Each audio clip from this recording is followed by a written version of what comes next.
പാലക്കാട് കുഴൽമന്ദത്ത് കിണർ ഇടിഞ്ഞു വീണ് ഒരാൾ മരിച്ചു. കുഴൽമന്ദം സ്വദേശി രാംദാസ് ആണ് മരിച്ചത്. കിണർ വൃത്തിയാക്കുന്നതിനിടെയാണ് അപകടമുണ്ടായത്. ഷാരിഖ് നവാസ് പാലക്കാട് നിന്ന് ചേരുന്നു. ഷാരിഖ്, അപകടമുണ്ടായത് എപ്പോഴാണ്? ഒരാൾ മരിച്ചുവെന്ന് അറിയുന്നു. ഇയാൾ ഒറ്റയ്ക്കാണോ കിണർ വൃത്തിയാക്കാൻ ഇറങ്ങിയത്? പ്രവിത, അല്പസമയം മുമ്പാണ് ഈ പാലക്കാട് കുഴൽമന്നത്ത് കിണർ വൃത്തിയാക്കുന്നതിനിടെ കിണറിന്റെ ചുറ്റുമതിൽ ഇടിഞ്ഞു വീണ് ഒരാൾ മരിച്ചത്. കുഴൽമന്നം സ്വദേശി രാംദാസ് ആണ് മരിച്ചിട്ടുള്ളത്. ഇദ്ദേഹത്തിന്റെ മൃതദേഹം ഇപ്പോൾ പാലക്കാട് ജില്ലാ ആശുപത്രി മോർച്ചറിയിൽ എത്തിച്ചിട്ടുണ്ട്.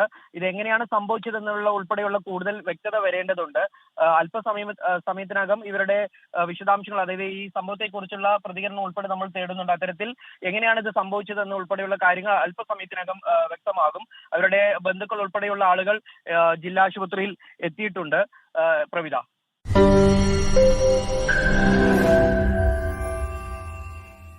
ലോകത്തെവിടെയായാലും ഏത് സമയത്തും 24 വാർത്തകളും ഓഗ്മെന്റഡ് റിയാലിറ്റി പാക്കേജുകളും എക്സ്പ്ലെയിനറുകളും വിശദമായി കാണാൻ ഞങ്ങളുടെ യൂട്യൂബ് ചാനൽ നിങ്ങൾക്ക് സബ്സ്ക്രൈബ് ചെയ്യാം.